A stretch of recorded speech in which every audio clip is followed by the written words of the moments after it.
Vacation അടിച്ചു പൊളിച്ചതിന് ശേഷം ഇപ്പോൾ നിങ്ങൾ എല്ലാവരും സ്കൂളിലേക്ക് പോയി തുടങ്ങിയിട്ടുണ്ടാവും. ഫസ്റ്റ് ഡേ മുതൽ തന്നെ ആൻസർ ഷീറ്റുകൾ കിട്ടി തുടങ്ങിയിട്ടുണ്ടാവും. ഒരുപാട് കുട്ടികൾ നമുക്ക് മെസ്സേജ് ആയിട്ടും അതേപോലെ തന്നെ കമൻറ്റ് ബോക്സിലൊക്കെ നിങ്ങളുടെ പേപ്പർ കിട്ടിയ വിശേഷങ്ങൾ നിങ്ങൾ പറയുന്നുണ്ട്. അതിൽ ഒരു 50-60% കുട്ടികൾ പറയുന്ന കാര്യം എന്ന് പറയുന്നത് അവർക്ക് സാറ്റിസ്ഫൈഡ് ആയിട്ടുള്ള ഒരു റിസൾട്ട് അല്ല ഈ ഒരു ഓണം എക്സാമിന് കിട്ടിയിട്ടുള്ളത്. നിങ്ങളുടെ അഭിപ്രായം എന്താണ്? എൻ്റെ കുട്ടികൾ, നിങ്ങൾക്ക് ആൻസർ ഷീറ്റ് പലതും കിട്ടിയിട്ടുണ്ടാവും, ചിലത് കിട്ടിയിട്ടുണ്ടാവില്ല.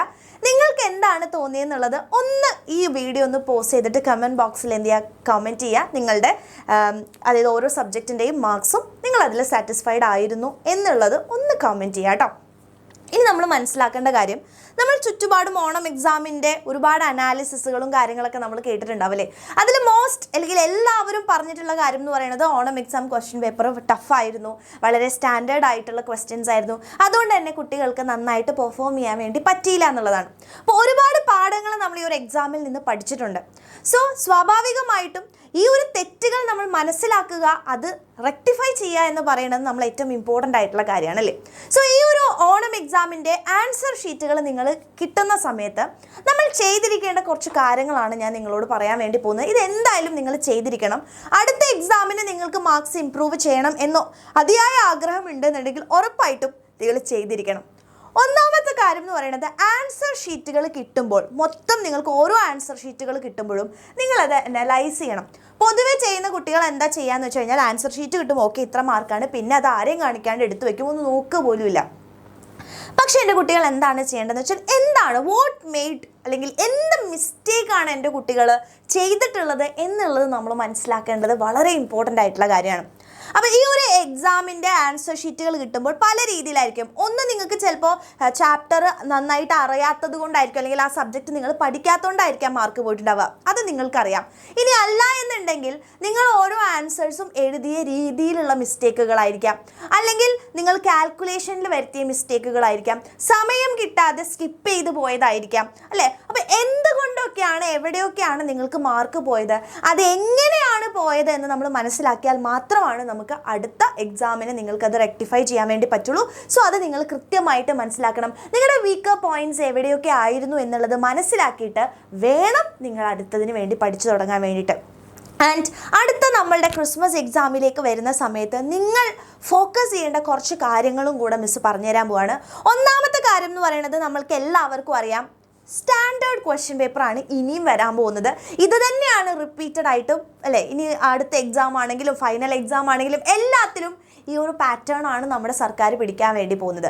സോ സ്വാഭാവികമായിട്ടും നമ്മൾ പഠിച്ചിരിക്കേണ്ട അല്ലെങ്കിൽ നമ്മൾ ഫോക്കസ് ചെയ്യേണ്ട മെയിൻ ആയിട്ടുള്ള പോയിന്റ് എന്ന് പറയുന്നത് കോണ്ടന്റ് ക്ലാരിറ്റിയാണ്.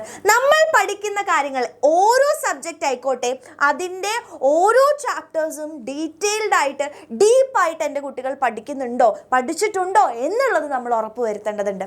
ആൻഡ് രണ്ടാമത്തെ കാര്യം എന്ന് പറയുന്നത്, നമ്മൾ ഈ കണ്ടന്റ് നന്നായിട്ട് പഠിച്ചു, ബട്ട് അതിൽ നിന്നും ചോദ്യങ്ങൾ വരുമ്പോൾ അത് മനസ്സിലാക്കി ക്വിക്കായിട്ട് നമ്മൾ ആ സമയത്തിനുള്ളിൽ ആൻസർ ചെയ്യണമെങ്കിൽ നമ്മൾ മാക്സിമം ക്വസ്റ്റ്യൻസ് പ്രാക്ടീസ് ചെയ്തേ മക്കളെ പറ്റുള്ളൂ. അപ്പോൾ അടുത്ത കാര്യം, ഈ ഫസ്റ്റത്തെ പോർഷൻ നിങ്ങൾ കംപ്ലീറ്റ് ചെയ്തിട്ടുണ്ടെന്നുണ്ടെങ്കിൽ, ഫസ്റ്റ് പാർട്ട് നന്നായിട്ട് പഠിച്ചതിന് ശേഷം നിങ്ങൾ ചെയ്യേണ്ട കാര്യം മാക്സിമം ചോദ്യങ്ങൾ നിങ്ങൾ ചെയ്യുക എന്നുള്ളതാണ്. പുതിയ പാറ്റേണിലുള്ള ചോദ്യങ്ങൾ എങ്ങനെയാണ് എക്സാമിന് വരിക, പ്രീവിയസ് ഇയർ ചോദ്യങ്ങൾ മാത്രം പഠിച്ചു പോയിട്ടിന് കാര്യമില്ല അല്ലേ. അപ്പോൾ മാക്സിമം എങ്ങനെയൊക്കെ ചോദ്യങ്ങൾ വരും, ഏതൊക്കെ ഡിഫറെൻ്റ് ആയിട്ടുള്ള രീതിയിലുള്ള ക്വസ്റ്റ്യൻസ് നമുക്ക് കിട്ടും, അതെല്ലാം നിങ്ങൾ ചെയ്ത് നോക്കണം. ആൻഡ് മോസ്റ്റ് ഇമ്പോർട്ടൻ്റ് ആയിട്ടുള്ള കാര്യം, ഉറപ്പായിട്ടും നിങ്ങൾക്കൊരു വീക്കർ ആയിട്ടുള്ള സബ്ജക്റ്റ് ഉണ്ടായിരിക്കും അല്ലേ. ഈ ഒരു ഓണം എക്സാം എഴുതിയപ്പോൾ നിങ്ങൾക്ക് ഏറ്റവും മാർക്ക് കുറഞ്ഞ സബ്ജക്റ്റ് ആയിരിക്കാം, അല്ലെങ്കിൽ നിങ്ങൾക്ക് പഠിക്കാൻ കുറച്ച് ബുദ്ധിമുട്ടുള്ള ഏതാണോ നിങ്ങളുടെ വീക്കർ പാർട്ട്, അത് സ്ട്രോങ് ആക്കാൻ വേണ്ടി ഈ ഒരു സമയത്ത് നമ്മൾ ശ്രമിക്കണം. പ്രത്യേകിച്ച് ഈ ഒരു സ്റ്റാർട്ടിങ് സമയത്ത് നിങ്ങൾക്ക് ഏറ്റവും ടഫായിട്ട് തോന്നുന്ന സബ്ജക്റ്റിന് നിങ്ങൾ കൂടുതൽ സമയം കൊടുത്ത് പഠിക്കാനുള്ള ഒരു അവസരം ഇപ്പോൾ ഉണ്ട്. അത് ചെയ്യാൻ വേണ്ടിയിട്ട് എൻ്റെ കുട്ടികൾ ശ്രമിക്കുക. ആൻഡ് അടുത്ത കാര്യം എന്ന് പറയുന്നത് വളരെ സിമ്പിളാണ്. നിങ്ങളുടെ ആൻസർ ഷീറ്റ്, ഒരുപാട് കുട്ടികൾക്ക് വരുന്ന ഒരു മിസ്റ്റേക്കാണ്, നിങ്ങൾ എഴുതുന്ന ആൻസർ ഷീറ്റിൽ ഒരുപാട് മിസ്റ്റേക്സ് വരുത്തിയിട്ടുണ്ടാവും. എങ്ങനെയാണ് എഴുതേണ്ടത്, വാരി വലിച്ചെഴുതിയിട്ടുണ്ടാവും, ചിലപ്പോൾ നമ്മൾ മാർക്കിനനുസരിച്ച് എഴുതിയിട്ടുണ്ടാവില്ല.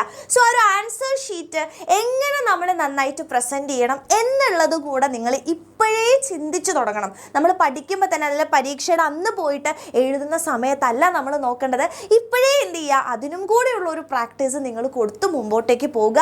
ആൻസേഴ്സ് എഴുതുന്ന രീതിയാണെങ്കിലും ചെറിയ ക്ലാസ് ടെസ്റ്റുകൾ വരുമ്പോൾ പോലും നിങ്ങൾ ആൻസേഴ്സ് എഴുതുന്ന രീതി ഒന്ന് ശ്രദ്ധിക്കുക. ഓക്കെ. ആൻഡ് മോസ്റ്റ് ഇമ്പോർട്ടൻ്റ് ആയിട്ടുള്ള കാര്യം, ഇപ്പോൾ ആൻസർ ഷീറ്റുകൾ കിട്ടുന്ന സമയത്ത് നിങ്ങൾക്ക് നല്ല ചൂടുണ്ടാവും അല്ലേ. ഓക്കെ, ഇനി എനിക്ക് അടുത്തത് പഠിക്കണം, അത് ചെയ്യണം. കാരണം വീട്ടിൽ നിന്നൊക്കെ ചിലപ്പോൾ ചീത്ത കേൾക്കുന്നുണ്ടായിരിക്കാം. അതുപോലെ തന്നെ പാരൻസ് മീറ്റിങ്ങിന് വരുന്ന സമയത്ത് ടീച്ചേഴ്സ് അല്ലേ നിങ്ങളുടെ പാരൻസിൻ്റെ അടുത്ത് പറയും. അപ്പോൾ ഈ ഒരു സമയത്ത് നിങ്ങൾക്ക് ഭയങ്കര ചൂടുണ്ടാവും. ഓക്കെ, ഞാൻ എന്തായാലും അടുത്ത എക്സാമിന് വേണ്ടി പഠിക്കും. ബട്ട് ഒരു 2 വീക്സ് കഴിഞ്ഞ് കഴിഞ്ഞാൽ നിങ്ങളുടെ ആ ഒരു ഫയർ ഡൗൺ ആയിട്ട് പോകും. സ്വാഭാവികമായിട്ടുള്ള കാര്യമാണ്. ബട്ട് അത് നിങ്ങൾ ആ ഒരു ഫയർ, ഇപ്പം നിങ്ങൾക്ക് പഠിക്കണം എന്ന് തോന്നുന്ന ആ ഒരു ഫയർ നിങ്ങൾ ഈ ഒരു ക്രിസ്മസ് എക്സാം വരെ കൊണ്ടുപോകാൻ നിങ്ങൾ തയ്യാറാണെന്നുണ്ടെങ്കിൽ, അതിനുവേണ്ടി പഠിക്കാൻ നിങ്ങൾ തയ്യാറാണെന്നുണ്ടെങ്കിൽ, ഉറപ്പായിട്ടും ആ ഒരു കൺസിസ്റ്റൻസി നിങ്ങൾ കീപ്പ് ചെയ്ത് പോവുകയാണെങ്കിൽ ഈ ഒരു ഓണം എക്സാമിന് നമ്മൾ വിഷമിച്ച അല്ലെങ്കിൽ നമുക്ക് അല്ലെങ്കിൽ പറ്റാണ്ട് പോയിട്ടുള്ള കാര്യങ്ങൾ നമുക്ക് വീണ്ടെടുക്കാൻ വേണ്ടിയിട്ടുള്ള ഒരു ചാൻസ് ആണ്. സോ അത് നിങ്ങൾ എന്ത് ചെയ്യുക, അത് ഉപയോഗപ്പെടുത്തുക. നിങ്ങൾക്കറിയാം ക്ലാസ്സുകൾ ഇപ്പോൾ യൂട്യൂബിലാണെന്നുണ്ടെങ്കിലും ബാച്ചുകളിലാണെന്നുണ്ടെങ്കിലും നിങ്ങൾക്ക് ക്ലാസ്സുകൾ തന്നുകൊണ്ടിരിക്കുകയാണ്. ആൻഡ് പ്രോപ്പറായിട്ട് ഈ കണ്ടന്റ് ക്ലാരിറ്റി വേണം. ഒരുപാട് ക്വസ്റ്റ്യൻസ് അല്ല ഇതൊക്കെ എവിടെ നിന്ന് കിട്ടും എന്നുള്ളൊരു ഡൗട്ട് നിങ്ങൾക്ക് ഉണ്ടെന്നുണ്ടെങ്കിൽ ഉറപ്പായിട്ടും എക്സാമിനറിൻ്റെ ബാച്ചുകളിൽ നിങ്ങൾക്ക് ജോയിൻ ചെയ്യാം. ഇപ്പോൾ നമ്മൾ ക്ലാസ്സുകൾ റീസ്റ്റാർട്ട് ചെയ്തിട്ടുണ്ട്. എല്ലാ ക്രിസ്മസ് എക്സാമിന് വേണ്ടിയിട്ടുള്ള എല്ലാ പുതിയ ചാപ്റ്റേഴ്സ് നമ്മളിപ്പോൾ പഠിപ്പിച്ച് തുടങ്ങിയിട്ടുണ്ട്. സോ ഇപ്പോഴേ നിങ്ങൾ അതിൻ്റെ ഒരു ഫ്ലോയ്ക്ക് പോവുകയാണെന്നുണ്ടെങ്കിൽ റിവിഷൻ ചെയ്യാനും എല്ലാത്തിനും നിങ്ങൾക്ക് സമയം കിട്ടും. അപ്പോൾ ആ ഒരു കാര്യം നിങ്ങൾ എന്ത് ചെയ്യുക, ചിന്തിച്ച് നോക്കുക. എന്നിട്ട് അടിപൊളിയായിട്ട് പഠിച്ചു തുടങ്ങുക. സോ നിങ്ങൾ ഈ മിസ്റ്റേക്കുകളെല്ലാം ഒന്ന് അനലൈസ് ചെയ്തിട്ട് പഠിക്കാൻ തയ്യാറാണെന്നുണ്ടെങ്കിൽ ഉറപ്പായിട്ടും യെസ് മിസ്, ഈ മിസ്റ്റേക്സ് മാറ്റി ഞങ്ങൾ റെഡിയാണ് പഠിക്കാൻ എന്നുള്ളത് നിങ്ങൾ എന്തായാലും ഒന്ന് കമൻറ്റ് ചെയ്യുക. ആൻഡ് നമ്മുടെ എക്സാമിനർ ബാച്ചുകളിലേക്ക് നിങ്ങൾക്ക് പ്രോപ്പറായിട്ട് ജോയിൻ ചെയ്ത് നന്നായിട്ട് പഠിച്ച് നല്ലൊരു മാർക്കിലേക്ക് എത്തണമെന്ന് താല്പര്യമുണ്ടെങ്കിൽ താഴെ കാണുന്ന നമ്പറിലേക്ക് മെസ്സേജ് ചെയ്യുക, ബാച്ചിലേക്ക് ജോയിൻ ചെയ്യുക, അടിപൊളിയായിട്ട് പഠിക്കുക. സോ നെക്സ്റ്റ് വീഡിയോയിൽ നമുക്ക് വീണ്ടും കാണാം.